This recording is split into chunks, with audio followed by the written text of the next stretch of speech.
Hello and welcome to this extra special lockdown down memory lane event. I'm at home, obviously. Memory Lane normally happens at Selhurst Park Stadium. It's held in association with the Heads Up campaign. Heads Together and the FA have teamed up to run a season-long campaign to change the conversation around mental health. This time, it's all about the 1990 team. You may have been to Selhurst already and seen Terry Byfield in action on the stage and got your questions to the players. Well, today I am going to be talking to Nigel Martyn and Gary O'Reilly about that amazing 1990 FA Cup final, because it is the 30-year anniversary of that game. Let's speak to the guys now. Not a bad... Gary, how are you? Hey, how are we? Oh, I'm not very good. good. I've got a gallery view. What are you doing back there? Coffee.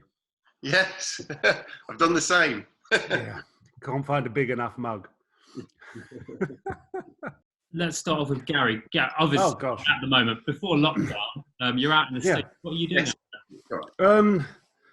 Right now, I work like I did back in the UK in media. I co-host a podcast. I produce the podcast. It's a science sports show rather than a sports science show. So I get a rather famous scientist that if I tell you his name, you probably will never have heard of. He's that famous. No, his name is Neil deGrasse Tyson. He's very popular, very famous, and a particularly smart guy. So we have the pleasure to work with him. So that's a lot of fun. We get to work with former NFL players, basketball stars, boxers, cyclists, every sport, and with the science that's in it. And we have some fun, a lot of fun. It's part of a show called Star Talk. And that was a TV show that was nominated for 4 Emmys. So that's the sort of blueprint that's in there. Along with that, there's a national radio station here, Sirius XM. So I host and co-host shows on that, which is, again, a lot of fun. It's all about football, or if you prefer, soccer.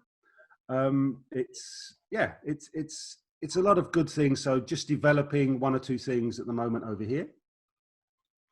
You were always interested in that when you were playing, weren't you, Gary? I remember, being called stretch and everything. You were really trying to prolong your career and stay as fit as you possibly could. I noticed that sort of towards when I first got to the club.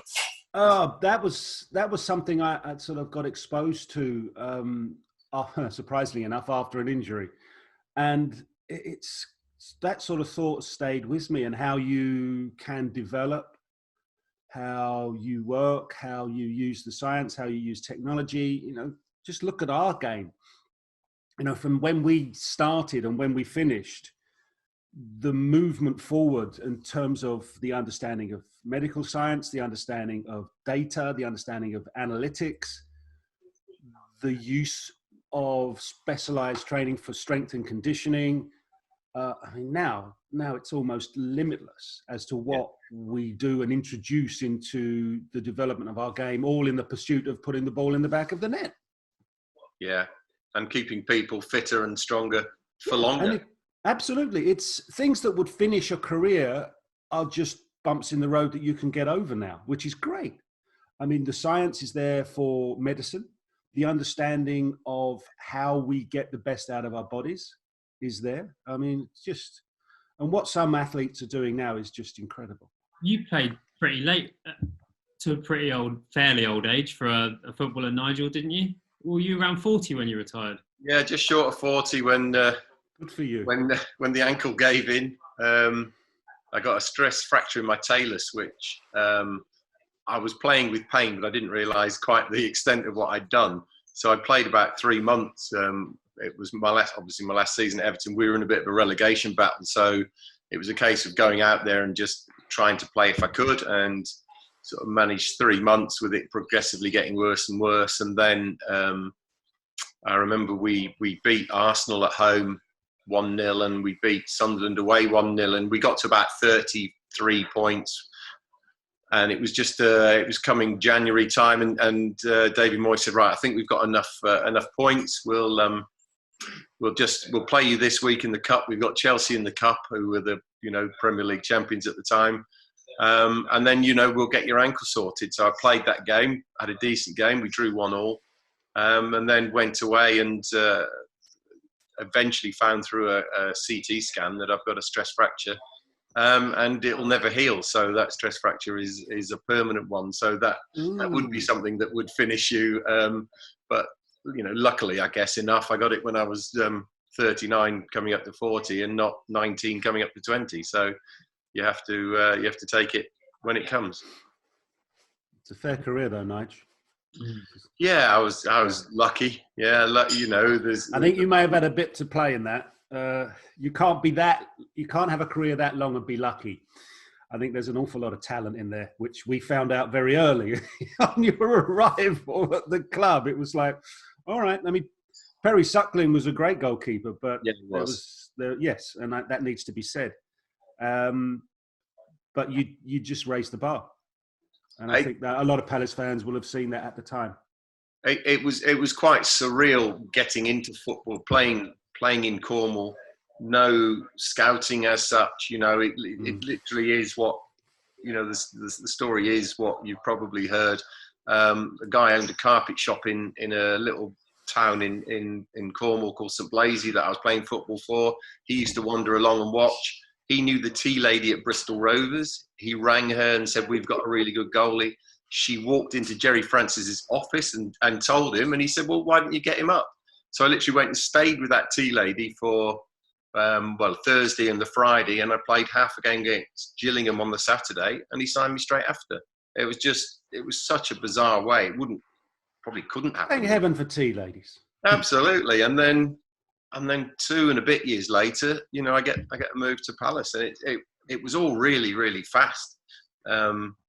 It's probably when you finish and look back, you think, God, I wouldn't want to do that again now. But when you're younger, you just go with it, don't you? Oh, of course you do. But I'll be honest with you, you arriving at Palace at that particular time in history, from sweet, lovely southwest of the UK, I think culture shock possibly is the only way I can phrase it. Particularly when you think we had Righty, Brighty, Andy Gray, and that's enough to be going on with.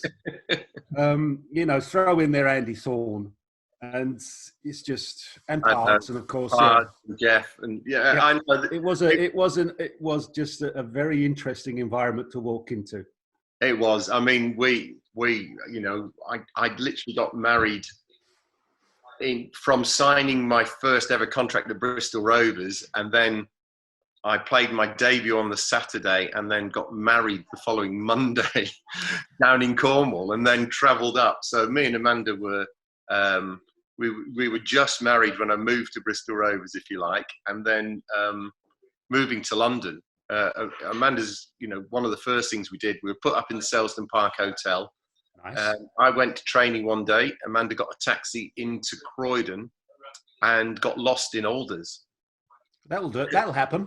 Yeah, and couldn't find a way out. And then eventually got a way out, got a taxi, came home, and she was quite upset because she said, "I don't know if I could do this. It's massive. The place is huge, And Alders is a big store. Alders is a giant store. I know. Yeah, I know. When the giant store, down in Cornwall is nowhere near as big as that.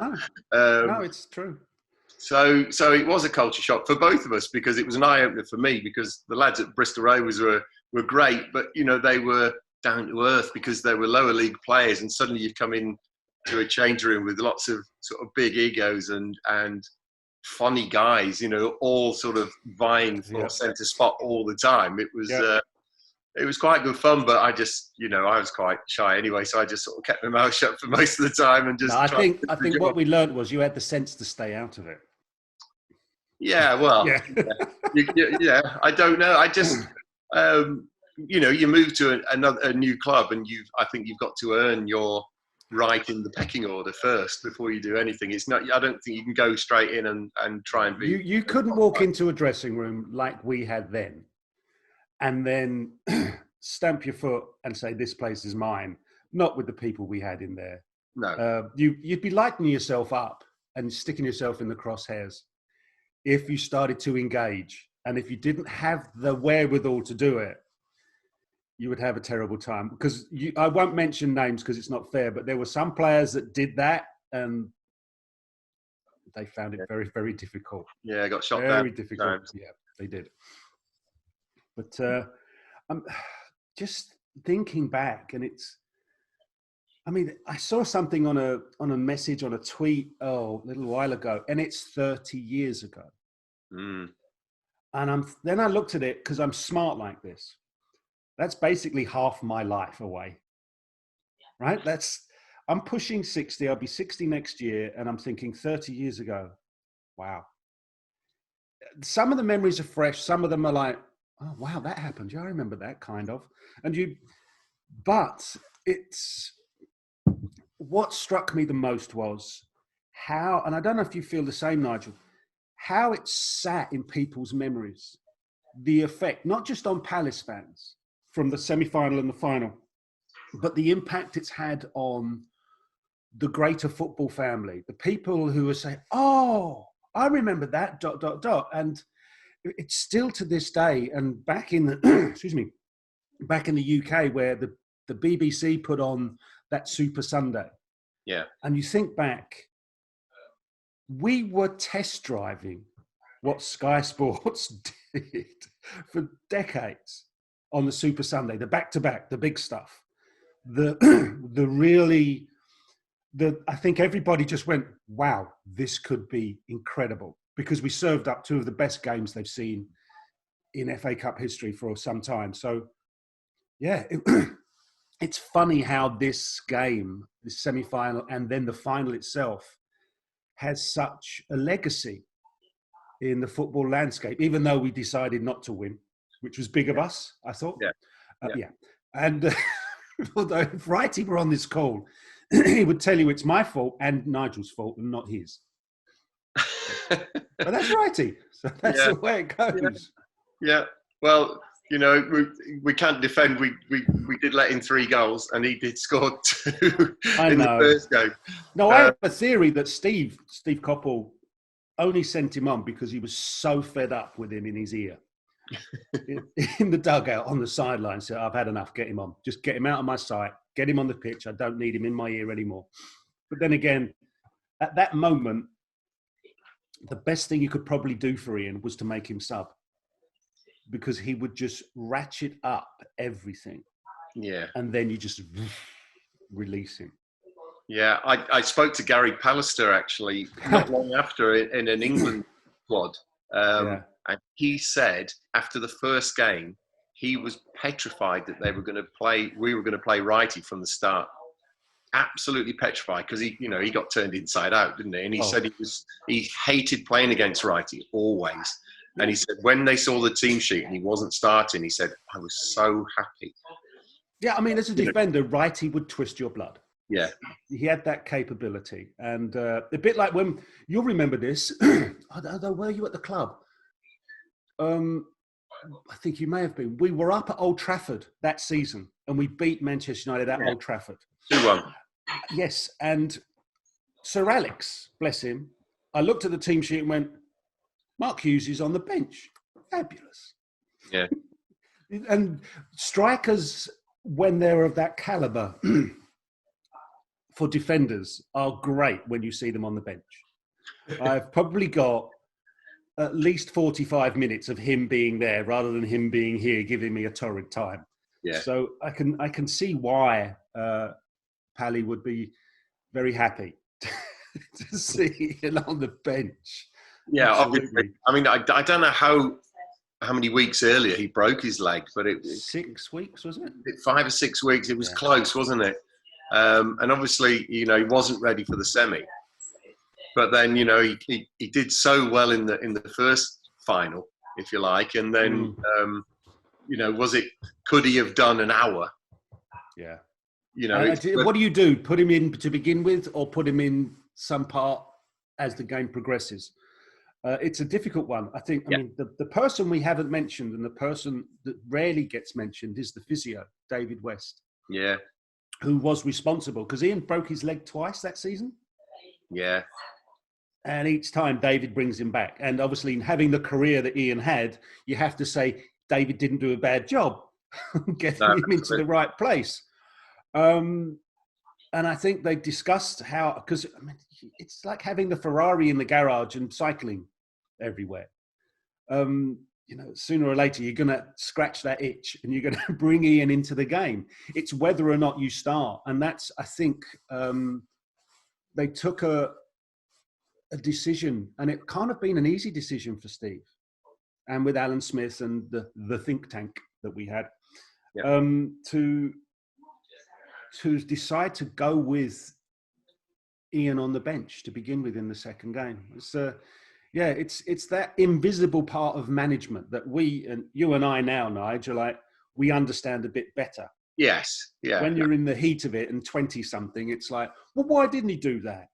Well, we're all great in retrospect, aren't we? When we, hindsight is perfect, as they say. Yeah. So, potentially he could have done the same thing. I think where they were smart, they got, they changed their goalkeeper, didn't they? Yeah, I mean, and Leslie's that type of guy that's going to really get them all going. Les, God rest his soul, Les Seeley, would come off his line, would be positive. He, as a goalkeeper, you'll know this. All right, I'll make that decision. Everyone else around me can react to my decision. If I don't make a decision, everyone else is going, well, are you or aren't you? Will he, won't he? And that's when the problems start. As your career, you played in front, you played behind some great players. So you probably didn't have too many of those problems. No, I did. I mean, coming for crosses was never a strongest point of mine. It's something that probably got better as I got older. When you're very young, you decide you want to come for every cross, and then you sort of quickly learn that that's not the right thing to do. And then you go through a spell where you perhaps don't come for as many as you should, and then you sort of settle down and you start realising what balls are yours and what balls to leave alone and let your centre halves to deal with. See, we didn't have a goalkeeping coach, did we? Peter Benetti was there when I came. Yes. But Peter left at the end of that season. Yeah.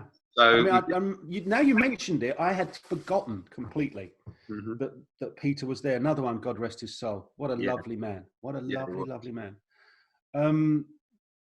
But we didn't have those dedicated goalkeeper coaches in clubs really at that time. There were a couple of guys would float between. So Peter would do Chelsea, he'd do Palace, he'd do something else in that London area. But things have moved on. Definitely moved on. I mean, for the better as well. Goalkeeping wise, at Palace, I mean, I had Peter when I started, and then sort of nobody, and then Steve Harrison started doing a bit of goalkeeping training after training when he was there at the club, and then Big Vic Bettinelli, who became the kit man, or was the kit man. He was a goalie, so he sort of took it over. So it was literally after training. So you'd finished everything, and then you'd go out you'd have lunch, and then I'd be doing extra sessions of goalkeeping. So once my career started going more further on, once you've got that goalkeeper coach, yes, we'd start probably half an hour, 40 minutes before everyone else, but it was good to get the work done at the same time as everybody else. And then it just makes a lot of sense. I mean, I was always banging on about we should be specialised position, goalkeeper. You need specialised work. You talked about crossing. I need you to understand angles. Yeah. And you don't have to be a mathematician. It's a case of, I need you through experience, and I need to set you up in situations where you see for yourself how this will work better for you, for everybody. The work we used to do as a back unit, the back four, or maybe a midfield or two midfield players, that work had to happen, and we did that, and we were very good at that. But then I always thought, well, we need to work on a left side. So it would be Solarco. It might be whoever the fullback was at that moment, because we sort of flipped in and out of left backs for a while. Whoever that was, we worked as a unit down there with interlinking with a centre midfield player, and the same on the right. We would work with the strikers, but we would never work with certain individual units of midfield or right side or left side. But that all developed. All developed very, very quickly. And I think the influx of foreign coaches helped immensely in the tactical side of things. It did. I mean, when I moved to Leeds, obviously Howard Wilkinson bought me, but within about 6 weeks, he got the sack, and George Graham came, and George spent a lot of time doing that. Personally, it was great for me because I could understand why Dave Seaman got so many clean sheets, because literally the back four were drilled. With the midfield, he would start with 2 in the middle, and then he would put it as 2 banks of 4, and it was just we were just so difficult to break down. And that he got me back in the England squad actually, because I wasn't playing any different. I was just keeping clean sheets because I had less to do. I mean, it's the same thing, but from a different point of view. And I think we've, as your career progressed, that point of view changed as coaches developed and understood the influx of foreign coaches, the fact that coaches now from the English football would leave and go abroad, study and come back. Yeah. And they bring that thinking with them. I mean, how many South American players did you play with? Did you play with many or any? Crumbs. I'm trying to think. I don't think so. I don't think there were any. Because they were playing a game of football that we knew nothing about. And that thinking would come in. And all of a sudden you'd see how they saw what we thought we were doing brilliantly. Because, we invented the game, or we were in there winning European Cups, or we were doing this and doing that.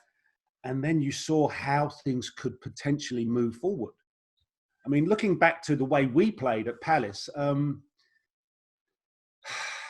would say efficient, direct, but with more intelligence than people gave us credit for.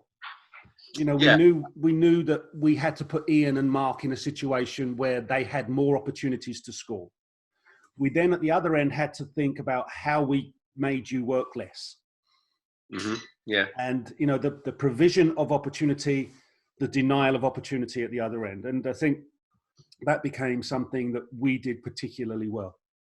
Yeah, we did. I think at times, looking back, we were quite gung-ho going forward and very open.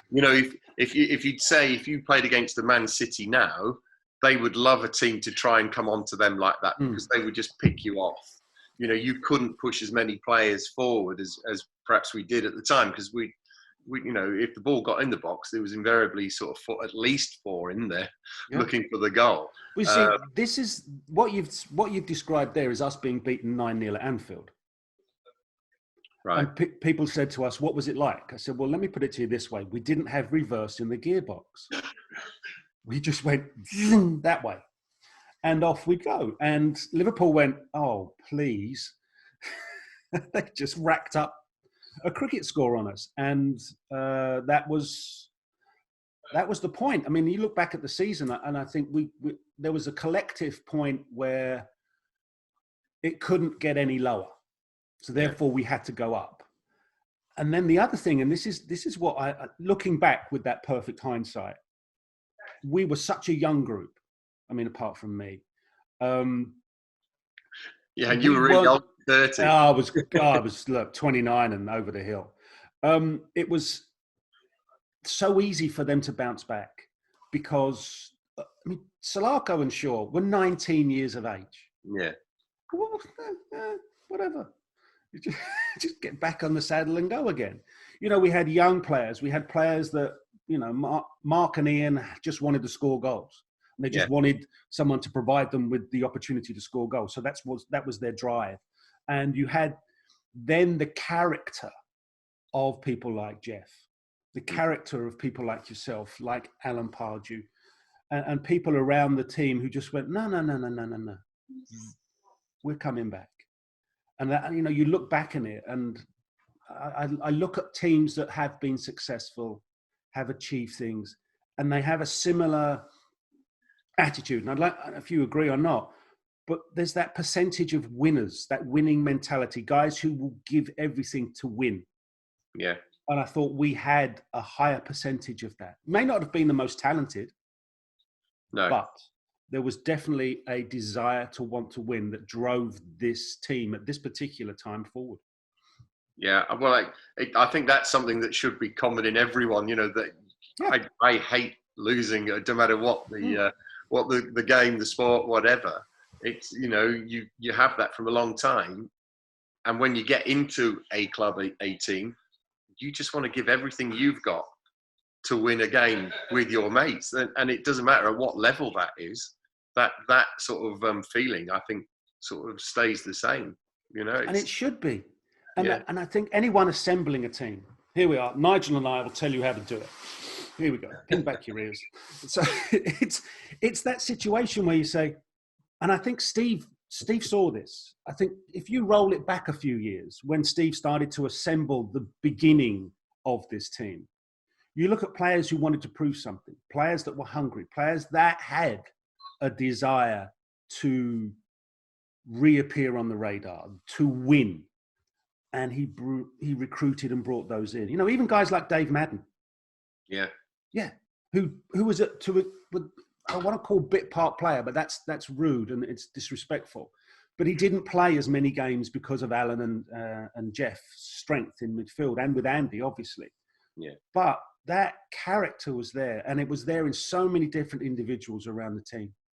Jeff Hopkins. Yeah. People like that. There was, great people that were assembled, and you can see why they were brought into the club. Yeah. And being a little bit older, they were also sort of showing us the ropes, really. The younger lads, when I first came, I was 23, yeah. But like you mentioned, John and Richard as well, it's sort of, there was a discipline there, wasn't there, for the youngsters to follow. If you want to be in this team, you this is the way we do it. Absolutely. And there were lots of lessons that were being learned, and I think Ian Branfoot, who was around the first team as a coach back then, worked one-to-one with John Solarco and actually told John about his right foot, which was a surprise to John. And it was that situation where all of a sudden you saw John Solarco develop within a very short space of time into an England international. Yeah. Because athletically, he had everything. It was understanding how he got the best out of his abilities. And that was always going to take a little while because he was still a teenager. But by the time he was 21, it was obvious. He'd seen all the other things. Richard Shaw was another one. He was, I always thought Richard was an excellent player. Yeah, it was. That opinion never changed. So, there was... He went away to Hull, didn't he? He sort of went away as a young lad, played a few games in Hull's first team with Billy Whitehurst and the like. That'll change you. Yeah, and Richard came back after 3 months. He sort of went a boy and came back as a man, really, and suddenly you see that development that had happened, and that's how he forced his way into the team. No, it's the same. Chris Powell was around at the same time. Yeah, and Chris, there was a lot of good talent beneath the first team at the club. This is history that Palace fans know and don't need to be told, but. From where we are in time, looking back, you weren't quite sure whether that talent would develop and go the distance. No, and you don't know how good it is at that time, do you? No, you're never quite sure. And it was, it was substantial, absolutely substantial amount of talent, coming through. And, if you think when we played in 1990, how many players were international players? Yeah, not was many. Had Eddie made a debut for the Republic of Ireland at that point? I'm not sure. He may have done. I think he may have done. Yeah. Yeah, Wrighty was on the fringes of being called up, had he not? But maybe not in 90. 1990, after the World Cup, me and Wrighty got a call up because we roomed together. And Wrighty, I was in the room as Wrighty put on his England training kit for the first time. And you know what he's like. He was just absolutely made up. He was just standing in front of the mirror and just sort of, I can't believe it. Look at this. Look at this. 3 lines is everywhere. And he's like, he couldn't believe it. That would have been a magic moment to watch, but for him would have been a point on the journey that he thought about and dreamt about, but never quite felt that he could achieve it. So that would have been a special moment. So what I'm saying is, at that point in that 89-90 season, we didn't have any internationals. No. But Jeff Hopkins may have been playing for Wales. perhaps the only one. Yes. Point taken. Yeah, Jeff had that, so we'll credit that one. So we had one. So you then end up with Eddie McGoldrick, Ian, Jeff Thomas, Andy Gray, John Solarco, and yourself. It's, you know, at the time it wasn't fancied, it wasn't recognised, as you say.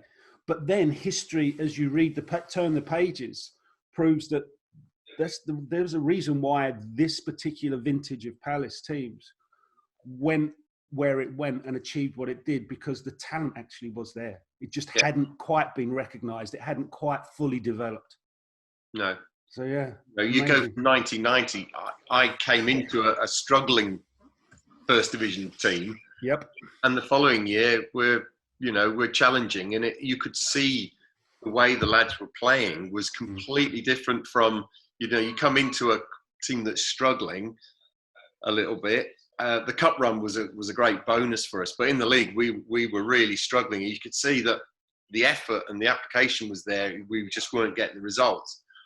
And then you stay up, and then pre-season happens, and you go into the next season and have such a good start, and then it was just completely different. The way the lads played with freedom and energy and strength, it was great to be able to watch from behind. And the difference was belief. I think getting promoted the season before and having that first time around and taking a few knocks, to put it nicely, your confidence levels aren't as high. Yeah. I think with it being a young team and having that cup run, having survived, and not by goal difference, but I think we were fifth from bottom, which was a triumph. Really, if can't understate that.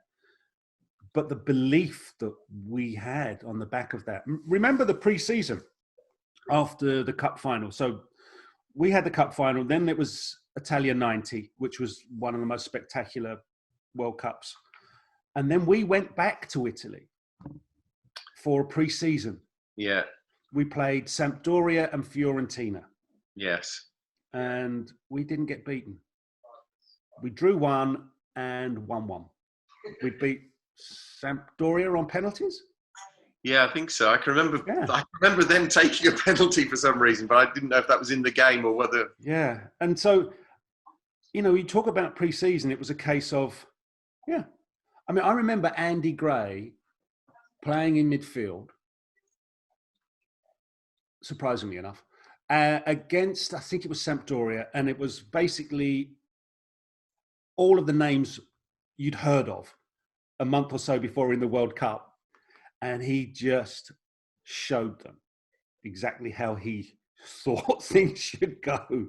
And he was just ridiculous. And when Andy's on that kind of form, he's special. Yeah, I don't think he looks, probably in our league, he would look against, if he's playing against Brian Robson, I'm playing against Brian Robson. But if, internationally, he probably didn't even know who half these people were. I know they were household names from that. And he didn't care about, people's reputations, did he? He just went out and did his thing and imposed himself. Yeah, he just played. That's how he saw the game, and that's how he would do it. And, Jeff was a different force altogether. Far more focused. And Jeff would try and be a positive influence for everybody around him. Yeah. And always try and get another 10% or so out of you. And that, that leadership quality was definitely there. Yeah, he was good, wasn't he? He looked after everybody really as the captain. He was here, there and everywhere. He led by example. He really did. Yeah. On the pitch he never shirked a tackle. He drove the team on always. But I remember sort of things happening where he was, things happening at the club, and Jeff would be the one that would go in and sort everything out, and 9 times out of 10 get it sorted for the lads every time. So yeah, and there was always something going on at the club back then. Yeah, there was always something, and that was it's strange, in the moment it was frustrating, it would drive you mad. But looking back on it, it's kind of like, oh yeah, that was interesting. and you don't feel as difficult, as bad as, although there were one or two things that needed addressing and were important, but they're things that we've moved on from. Yeah, you're saying about Andy. Andy obviously forced his way into the England team. Yes. And I was actually sitting on the bench. I think it was the Czech Republic, something like that. And Graham Taylor gave Andy his debut, and we practiced this kickoff beforehand. And it was Mark Haitley was playing up front, and it was somebody passed it to Mark. Mark laid it back for Andy Gray, but a lot of care had to be emphasised on this pass. So Andy's job was to hit a diagonal out for a throw-in, right in the final third of them. Mark Haitley had to sprint, cut the keeper off so he couldn't get the ball straight back in, and we would start the game in their final third and close them all in. Now, Andy had some sort of falling out with Graham Taylor. Something had happened. He was going to sign, or he didn't sign, or he left and he shouldn't have done, or something really, So the ball got passed. Mark Haitley laid it back, and Andy Gray has pinged a great diagonal ball straight out. And Graham Taylor turned to us all on the bench and went, "First touch in international football, look," and he's kicked it straight out for a throw-in. and that was a manager trying to get back at a player for something. I can see why, he's got him back, but we have started on the front foot, so it was a double-edged. Andy could do that to people. He could rub them up the wrong way. I think he'd rate them, wouldn't he? Yeah. The thing is, those of us who worked with Andy just realised that he wasn't being nasty. That was the way he did things, and you kind of understood better what he was like. And okay, he's going to go about things that way. Yeah. All right, we'll work around him. And it's up to the coach then. The coach then has to make a decision as to whether or not he wants that way of doing things in his team. But for us at the time, he was brilliant. Yeah. Oh yeah, he was a force that we needed in there. Yeah, there was a lot of energy with him and Jeff, wasn't there? And a lot of our success, obviously, Ian and Mark's goals quite rightly grabbed the headlines, really. But a lot of what was being driven from midfield, from them two, and John on the left was a real threat. And Eddie on the right on his day was a threat as well. So, for those front six, they were all very good players in their own right. And absolutely. You touched on something, that energy. We had so much energy. And I think that was another thing that Steve decided in recruitment. He wanted speed and he wanted athleticism. He wanted the energy to be there, and he wanted to be, because he couldn't force the energy into a player. It had to come naturally. And he looked for players that could provide that, because he liked the idea of steamrolling opponents. Yeah. If they're all flattened by the end of the game, perfect, move on. Yes. The ZDS finals, with Youngie doing what he did to Martyn Keown.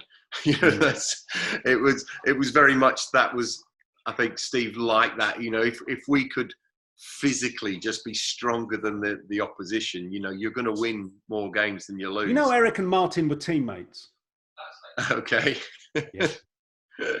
All three of us were at Brighton together. Of course, yeah. Martyn Keown came on loan as a 19-year-old from Arsenal to Brighton. Eric and I were the two centre halves, and we stuck him out of fullback. Well, he's got to learn his place. I know. And Martyn, as you know, is an interesting character. Mm-hmm. Very intense. I can understand the Eric situation. Where is Eric now? Sorry, I'm piping up. Eric lives on a small remote island in the South Pacific. I'm kidding. Eric was always very much on the private end of the spectrum. He appears from time to time, but he likes to keep himself to himself. And the answer is, I don't know where he is. I don't know. Wasn't he an accountant or something? He always was. Before he started as a professional footballer, he was a chartered accountant. Yeah. He played for Slough Town or someone like that. and he joined and went to Brighton. Yeah, with his brown headband. Yes, the ninja. Yeah. Yep. Right, I'm just going to get on to some questions that have been sent in, because basically this usually, Down Memory Lane, is an event at Selhurst that's run with the Heads Up campaign. So it's Heads Together and the FA. And it's a free event that anyone in the local area can come along to and listen to Terry Byfield and Ian King chatting to ex-players. So because they couldn't have a Q&A this time, we basically sent an email out to them asking people to send in some questions. So we'll just gradually work through them. Some of them you've probably covered already. But yeah, you mentioned Right and Bright. Dan from Crawley says, how good was the Right Bright partnership, and did they work at their partnership every day in training? They were okay. They weren't bad. And if you said anything more than that, you'd only give them a bigger head than they've already got. They were awesome. They were built to score goals, and everyone else in the team had a duty to provide them with the opportunity to do so. And as Palace fans realised, they didn't let us down too often. Yeah. No, I think Brighty was a very intelligent footballer, and yes. Righty soon learned that any balls going up to Brighty, he knew where Brighty would lay things off. Righty was your natural goal scorer. You know, in training, I don't think there's anybody I've trained with who naturally could just score by just passing the ball into the net all the time. He didn't have to hit it hard. It was just always that bit out of reach. He was just such a natural finisher. And he did like to hammer it. If he could hammer it, he would. Yeah. And it was, I mean, I tell you what, the only player I worked with as a player that had a similar finishing ability was Clive Allen. Yeah. I mean, for those of you who know Clive, then you, as a former Palace player, scored 50 odd goals for Tottenham in one season. I mean, it's an outrageous amount. And it was always Ian and the ball in the same direction was a goalkeeper's nightmare. Yeah. I don't know if you'd agree with that, Nigel. He could finish. But Brighty could finish as well. That's just it. They sat together so neatly that what one gave you, the other one didn't. But what the other one gave you, the other one didn't. So they came at you. It was a bit like Rush and Dalglish. They both complemented each other in their styles of play and made them just the perfect storm for a defender. And everything was great if both of them scored. But if one of them scored and one of them didn't, the other one would sulk briefly. Oh, yeah. And by the way, John Solarco, if John did not deliver the ball first time, Ian would run over and melt his ear. with a rather harsh and brutal explanation of what they should do next time they got the ball. So there you go. Dan in Crawley, hope that helps. Right, moving on from Dan to Jill in Sutton. This one's for Nigel. What did it feel like to be the first goalkeeper to be signing for £1 million? A little bit surreal. Not my valuation, was how I dealt with it. There's no way at that time, I would have said any player was worth that amount of money. So to become the first £1 million goalkeeper, everyone was saying there must be a lot of pressure with it. You know, the papers, anyone who sort of interviewed me, and I didn't really feel the pressure of that. You know, for me, I'm just going to go and do what I've been doing and do it to as well as I can every time I play, and that's all I've ever done. That's as much pressure as I put on myself, is to make sure that I'm ready and try my best in every game. Other people's valuations, I sort of let them talk about it. I just sort of said that's Crystal Palace's valuation, not mine, and left it at that. Did Steve say anything to you when you arrived about the price? Not really. I remember we went to Chalfont St Peter, Amanda, myself, and Brendan Batson. All right. PFA did my deal, because literally I got the call that I was going, and I didn't have an agent, I didn't have anything. And Jeff Twentyman, who was one of the senior Bristol players Rovers, at Bristol Rovers, he said, "Well, look, just bring the PFA and they'll help." So Brendan Batson came and did my deal, and we went to Chalfont St Peter to the chairman's house. Met Steve for the first time, and Steve was great. He was chatting things through.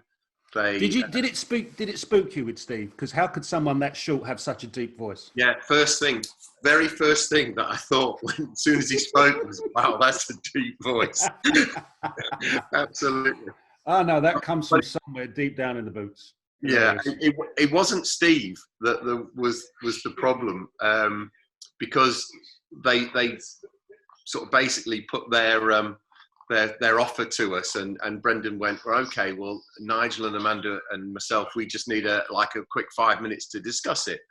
And they went out the room, and Amanda started writing down, right, okay, gas, electric, we started doing things like this. Oh no, you still on budget. Yeah, and it's how we were living in Bristol. It was bizarre. We had no money. We literally had no money. But it was, I wouldn't have changed that for the world, but it was how we were. We were brought up, you didn't have anything that you couldn't afford. So with what Palace were offering, we were going through what we thought the cost in London would be. And we were, we're adding all this up, and Brendan was sort of saying, yeah, it's, but I think you're going to be okay and everything. And we were like, yeah, we just want to make sure. And then Ron Nodes just burst into the room and goes, come on, what's going on? You're taking so long. And Amanda had a cup of tea in her hand, and you could hear the cup was shaking on the sauce. But Brendan stepped up and just said, Ron, look, you're not helping. Go out the room. Just give us a few more minutes. And then, we went through everything and suddenly realised. He was quite a calm character, Brendan. Yeah, he was great. He was just perfect for what we needed at that time. It wasn't, for me, it wasn't about the, I think if I'd have had an agent at that time, somebody else would have exploited the situation more and developed sort of my off-field stuff a lot more, but it wasn't what we wanted. There wasn't a lot there back in 1989 where you could do a lot of off-field development. You were a big enough star already and it came with you, or you weren't going to have any, and it was up to you to grow it and then maybe develop it in the future. So it's different times. They were, but that's something all the way through my career I sort of went against, really. I never got involved with that side of it, with sort of self-promotion or anything like that. For me, there was enough time spent training, playing games. The rest of the time I wanted to be at home. It is what it is. I mean, it's an individual choice, and there's no judgment on that. Go on, next question, Chris. Next question, Steve from Purley. I understand Steve Coppell arranged something special from your families for the players in the Wembley dressing rooms. What was that? Gosh. Yeah. We had telegrams in the. There were a few telegrams and things that we had. Which I remember. Telegrams, yeah. Telegrams. How about that? How old are we? Telegrams. Yeah. Oh yeah, because I think Brighty had it in his book. I'm sure he said he had a telegram from an old teacher or someone back at home. That was emotional. Obviously, it wasn't emotional for you too. I had telegrams from my parents. I think from Amanda. Amanda and her parents or something like that. So whether Steve had organised that, to this day, I don't know. I'll be honest with you. It was always the thing to get a telegram. It was that much. It was like an upgrade from a letter. It was very, very important if you had a telegram. So yeah, that may have been it. Otherwise, I can't remember what it was. I can't remember anything else. No. We're old. We forget.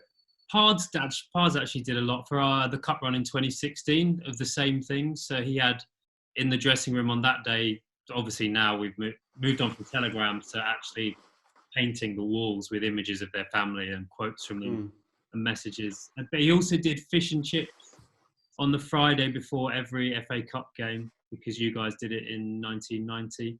And then obviously in the semi-final he did the flick-on header routine. exactly the same as the Pardew one. On the bus stop. Yeah, whatever one he scored in 90 against Liverpool, we did it against Watford in the semi-final when Balassi scored. No, we used to have a free kick. If we had a free kick in the centre circle, Andy Thorne would take it because he had a great delivery.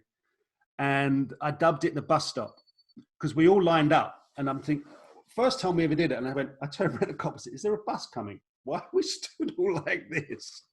And then it would just split. And then we'd, I think myself, I would be in there, we'd be fighting for a flick on. And then we had, I think Andy and Pards would be sat with what we called an umbrella around the arc of the 18-yard area. So if it came out, we'd be on it first. And then Righty and whoever would be splintering off and looking for pieces. So yeah, we were very, very organised with set plays because we realised that, you know what, we may not be the Real Madrid of South London that we thought we were, but we could use set plays to our advantage, and we did. We upset a lot of teams with those. I'm sure they still call it the bus stop. So they should. I've definitely heard them say, because I watch with the analysts, and they always, every now and then, they say, oh, we're doing the bus stop now, aren't we? Yeah, there you go. There you go. You're immortalised, Gary. How does that not sound a compliment? Right, Paul from Sig Cup says, how surprised were the players to see all the red and blue balloons and the atmosphere that the fans created on that day at Wembley? I think Gary spoke earlier about the cup semi-final and the final and it being on the telly, but the emotion, because we remember it, because of the emotion, the sound we remember, but visually we remember all those balloons coming onto the pitch and at the start of the game, and it was special. I think to see that was, and it's your crowd doing it. You know what I mean? It sort of gave me a lift, and it's a memory that I've got really vividly because of the balloons and everything. I think it was a great idea. I wasn't so surprised at Wembley, but at Villa Park for the semi. I mean, that was just the most amazing scene. All those red and blue balloons. That was Palace fans saying, "We're here. This is us." And they just changed the dynamic of how you would go about a semi-final and a final. And I think they were letting people know that they were going to be around. Mm. I've got it here, actually. Can you see this? Yeah. Yes. There's their manager, Alex Ferguson, describing this as the biggest day of his life. And Steve Coppell, at 34, the youngest ever manager of an FA Cup final team. And what a moment it is for these Palace lads and their fans. The first time the club has been in the FA Cup final, and they're bound to get an appropriate reception.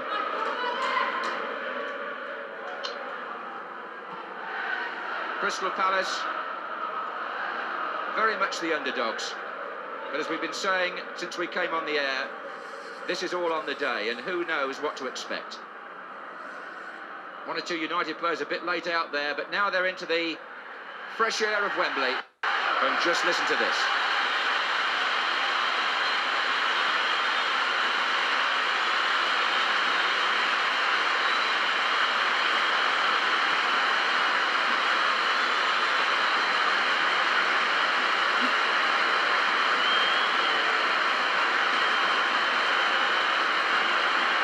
Crystal Palace, who's played in all the divisions of the Football League. This is their finest hour, really, in the public eye.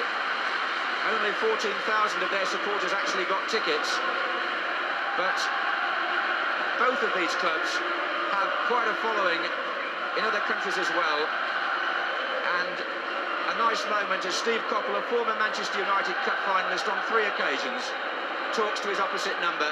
They're great friends away from the tension of this occasion, the two managers.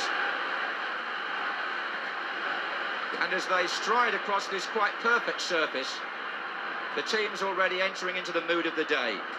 And Jeff Thomas, who actually is a Manchester boy by birth, captain of Crystal Palace, will now present his players to the Duke. Nigel Martyn, the goalkeeper, was the first one in, and Andy Thorne, who played here 2 years ago, knows about the ceremonials here. David Madden got the second substitutes position, by the way. Alan Pardew, the light-haired player, got the winner in the semi-final. Phil Barber next to him is a wide player. And then we have Mark Bright and Ian Wright, who in the end was a substitute. Andy Gray, will watch for him on the free kicks and corners. Richard Shaw, the left back with the dreadlocks. John Salako from Nigeria. And Johnny Pemberton. And David Madden next to Steve Coppell.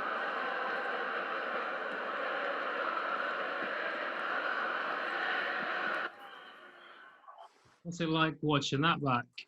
Weird. How short was Schultz? Man.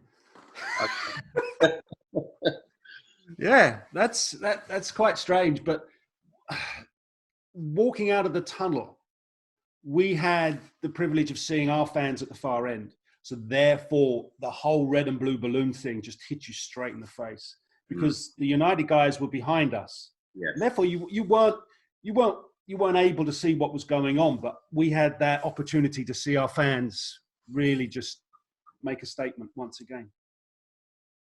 It was brilliant to see. It sort of makes you doubly desperate to do well, doesn't it? On the day, you know, all your guys are there. Yeah. You so want to do well. It is. It's, you know, you see the marching band and everything else. Because, I mean, Nigel, you're younger than I am, but growing up, the FA Cup final was one of the very few games would be shown live on television. Yeah. And so outside of an England international or a World Cup, the FA Cup was the one thing that you would be able to see live. And therefore it crystallizes in every football fan, every young fan, everyone together. Today, it's maybe not as, I suppose, not the same because there is so much more. Well, not right now. But you know, historically, there's been so much to be able to see from around the world and the number of games you can watch in the Premier League or the Football League. So, you know, for me, that was just an amazing thing. You're walking past this marching band. You're walking out in front of these crowds. I mean, I played at Wembley before for Tottenham. And so it wasn't quite the unique occasion, but it doesn't diminish what you feel. And Nigel, you've walked out there as an international. It gets you every time. There was something special about the old Wembley Stadium as well. Absolutely, yeah.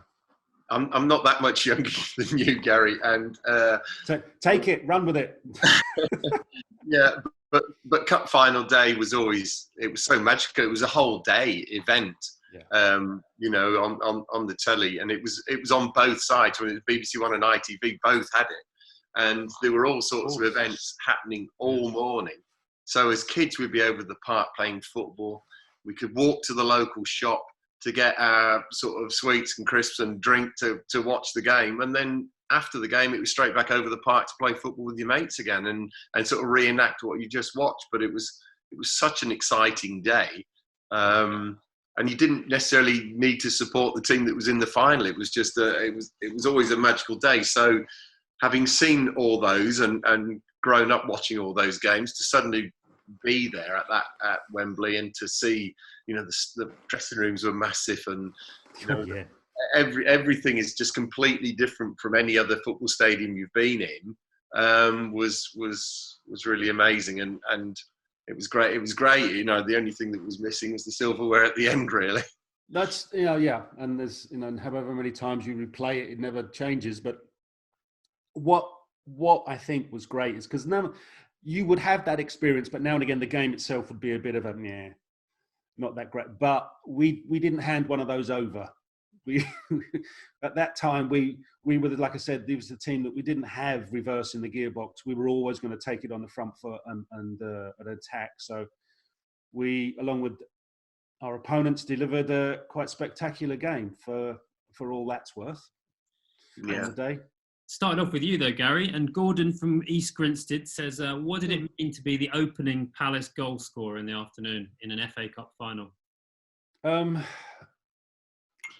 Part of a young football fan's dream come true. to score in an FA Cup final. To be in an FA Cup final was part of a dream. To score a goal is another part. To score a winning goal, well, that would have been it. Scoring a goal and then knowing that probably won't be the winner. Let's see how this goes. It was, I can't deny it, and a most amazing moment. And a moment that all of the stuff that you suffered through has been worth it if it means I got that moment. And, you know, just you feel blessed to have had that opportunity. But, you know, I've got on the end of something we constructed. We touched on this earlier on, a free kick. And it was designed intentionally to be a difficult free kick to defend against. And Nigel will tell you, so if you've got defenders coming back towards his own goal, then the chances of a problem become that much greater. So Phil Barber now is going to stick in an in-swinger. Now that then immediately drags players on top of Jim Leighton, the Manchester United goalkeeper. Yeah. And so it's now a case of just how much pain can we inflict. We were set up to score directly from the free kick, and we were set up to score from the second ball, anything that scraps that came off of that free kick. And that's, you know, that was set. Everybody, as soon as this free kick comes in that position, we knew what we've got. And so you can see us there, the movement's there, Andy, Mark and myself. And Jim Leighton gets caught in one of those horrible positions, as Nigel will understand, that he can do nothing about. Thank you for showing that. Reminded me just how dark my hair used to be. And look at that. I mean, they could not have believed they'd be seeing their team score a goal in a cup final. But there it is. Yeah, that was it.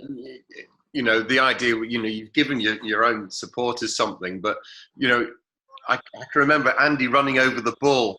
You know, as defenders, you start moving towards the goalkeeper at that point. He runs over it, so they're already deeper than they would have been. Yeah. And then Phil's delivery is into the right area to draw Jim Leighton out. It is a great delivery, and it's a horrible ball for. It is. I mean, Nigel, you've got professional respect for someone like Jim Leighton.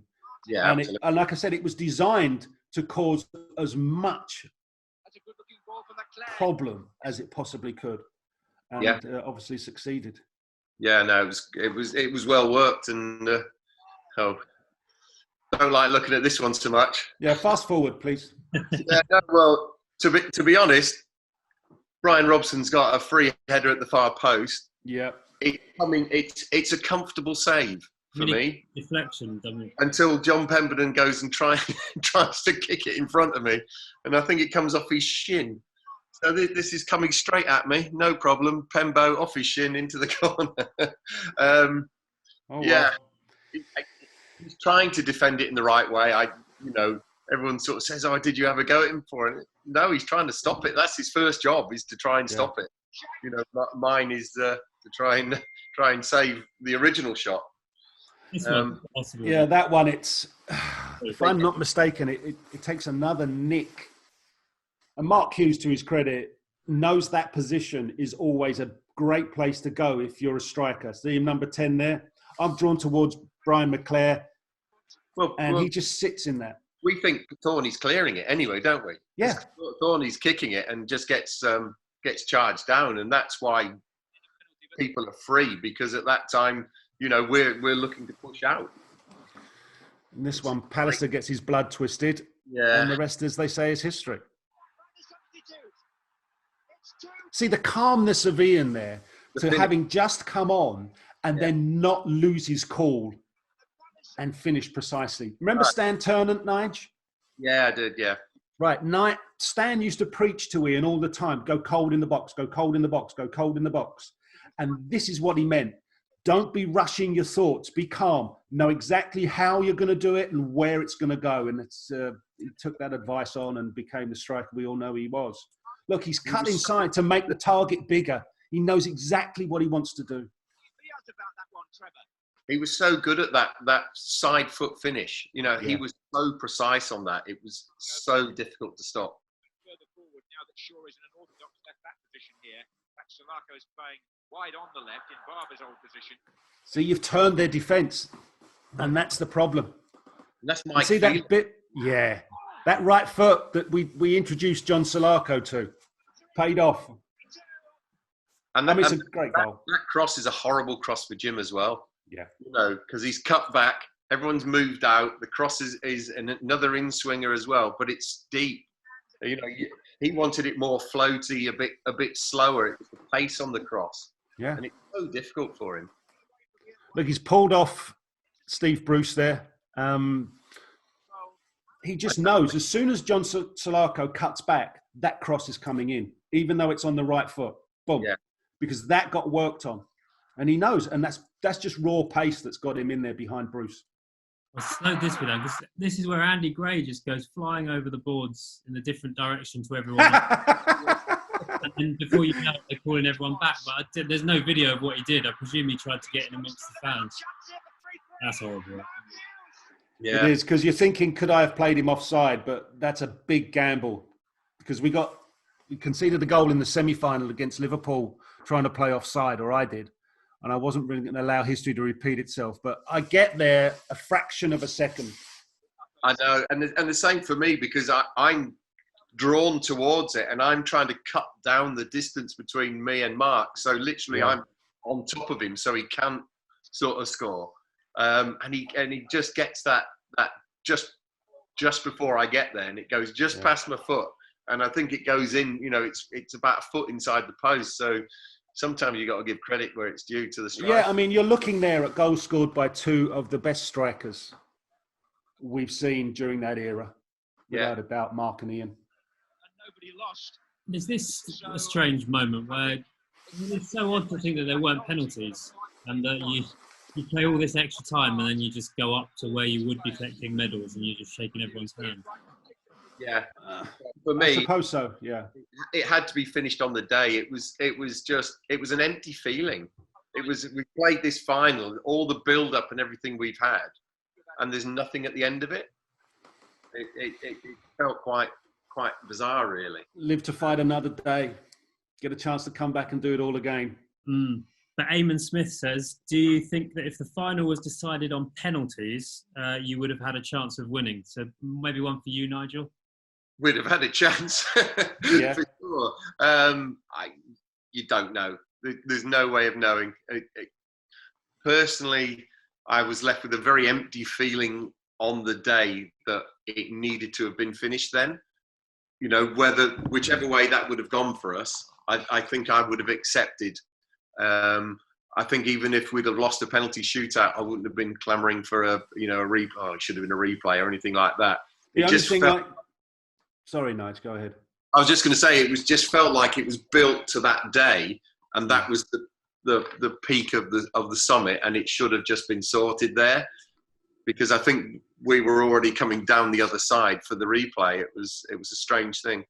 I think if we, looking back and sort of being sort of slightly paternal, if we'd have gone to penalties on the back of the first game, having so many young players, 2 teenagers, a couple of early 20-somethings, and the burden had fallen to them and they'd have missed a penalty, what mentally that destruction that could have done to such a young player, and then maybe not have the career they went on to have. So yes and no, as to your point, and just to me thinking, you know what, that would be cruel.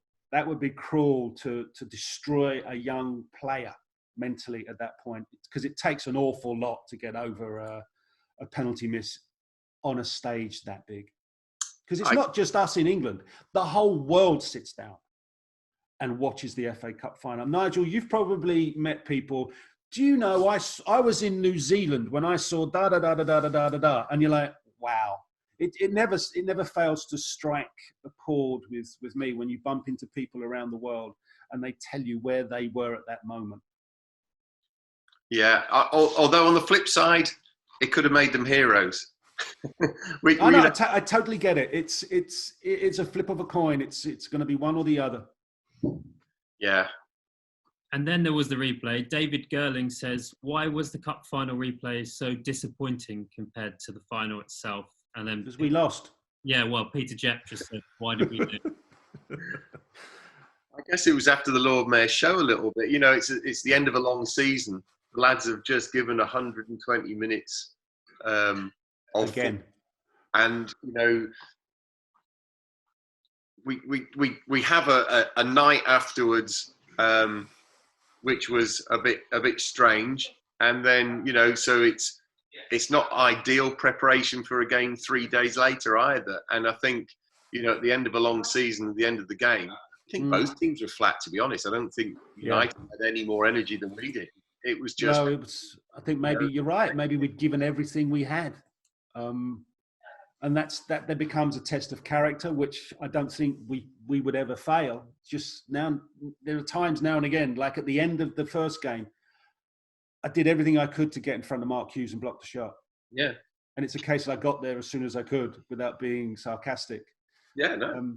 You know, and Righty, if he's watching this, will be screaming and shouting and throwing things at me. So behave. I know he's probably saying I should have stayed on the line, but at that time, that split second that ball gets played, that's when I have to make my decision. And you know, in that situation, probably 8 times out of 10, the ball's going to come off me at somewhere. It's going to hit me because I'm spreading myself close to him. You know, it's just that's he's.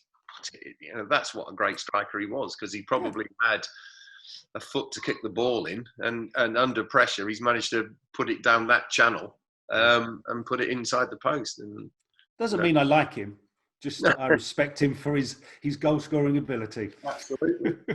No, the second game was disappointing all the way through. And don't, please, if there is a question about why this yellow and black stripes, I think it's something to do with Jeff's old school team. I think I'll leave the yellow and black. Yeah, it's something to do with the school team, isn't it? Yeah, so it is what it is. Any more questions? 2 more, which are just general ones. So they're not about specifically the 90s, the 1990 game. Anne Collins, which game that you played in do you regard as most memorable? May I say, from my Palace time, I am honoured to have had 3. I'll work at the last one and go backwards. The cup final, the first game, the semi-final against Liverpool, and then the final playoff game the season before against Blackburn Rovers at Selhurst Park. That was amazing. Pitch invasion. That was the most spectacular game. Again, 3 games, all with extra time. Yeah. The Blackburn game, we weren't given a hope of coming back, but they didn't big deficit for us. Yeah, and we just went, right, okay, let's do it. We're at home. We expect to win, and we did. Well, for me and my Palace days, obviously, the semi-final, the final, they're the top ones, but also getting promotion back into the Premier League was something that was really good with a completely different Palace team. You know, quite a few years later, but that was nice to do, because as good as we were, and to win the ZDS and to finish 3rd, really from there, the sort of Premier League years after that, I think we were like 12th, then relegated, then to get promoted, and then to get relegated again. It was a very up and down sort of time, but you know, it was special to get back up as champions as well, because we ran away with it that year. But I think we were unlucky on relegation. I think Alan Smith was manager then, wasn't he? Yes, he was. He did a really good job, because obviously we got relegated, and Steve just said, "Well, that's it. You know, I'm done." You destroyed what was then the Championship. You absolutely ate it. I mean, who was in that team? I mean, I think we can guess who was in goal. So Gareth, was Chris Coleman there then? Chris Coleman, yeah. And Gareth Southgate. I mean, by the way, 2 of the best centre halves to wear the blue and red stripes.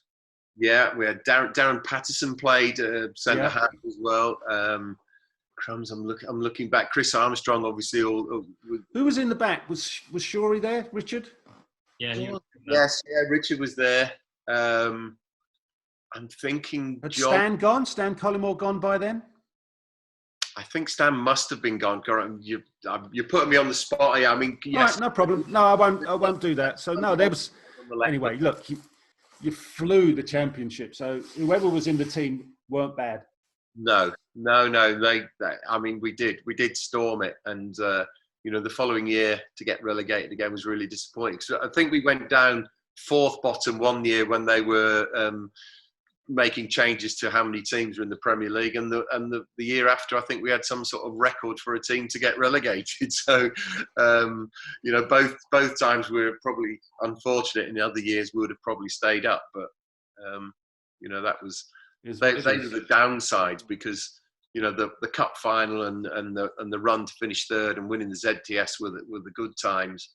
After that, it was just very much up and down, and there wasn't really the stability that you need at a club. There was a lot of change in player and management, really. So it was a funny time, and lots of our top players sort of left at that time, and it was hard. Palace fans understand that. Yeah. Go on. You had another question.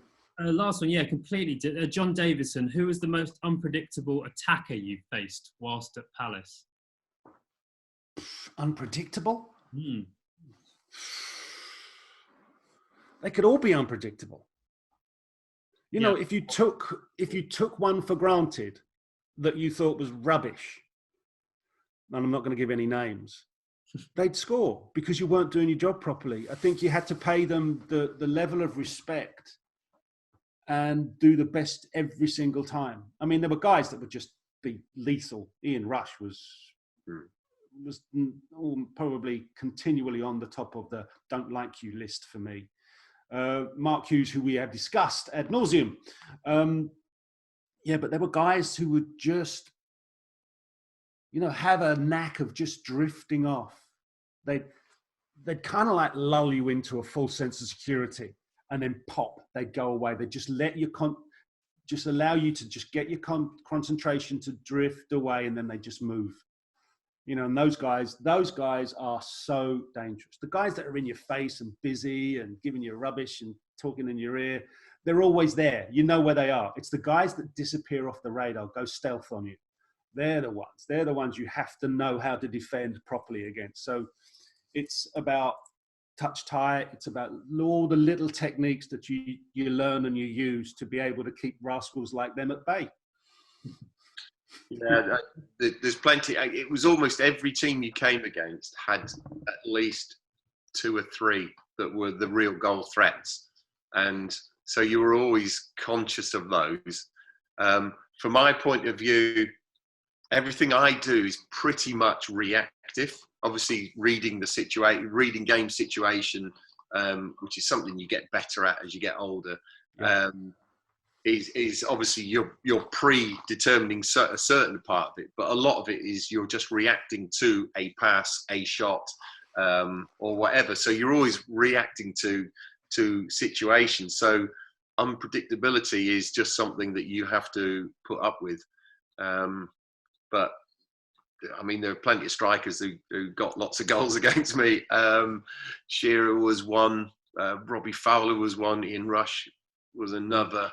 And you do get those that score. But from my point of view, it's all to do with the situation that's been created. There's probably, in any given situation, you can probably put odds, stack odds where they're 60% in their favour or 60% in my favour, and they're the ones that you've got to do better with. It's the ones that are sort of 80-90% in their favour are, you don't worry so much about, because there's nothing you can do about those. It's the ones that you can have some influence on that you actually try and do something with. But yeah, there's nobody that you're sort of scared of, because any given day you go into the game thinking that it's going to be your day anyway. You think it's going to be, I always think, right, we start with a clean sheet, I want to finish with one, and that's how I approached every sort of game. Perfect. That's it. I'm all out of questions from our memory lane attendees. Thanks so much for spending nearly an hour and a half. Good luck editing this. Yeah, time flies. Got to get it up by tomorrow. Just have to put it up. It'll take that long to upload. Yeah, I know that is so annoying with my home Wi-Fi. Trying to do anything. Look, thanks guys. I really appreciate the amount of time. You're welcome. Steve Coppell tomorrow morning, actually. So I will send him my regards. Send him my regards, would you please? Hello to him. enjoy the rest of whatever happens for the next few months. Yeah, stay well, people.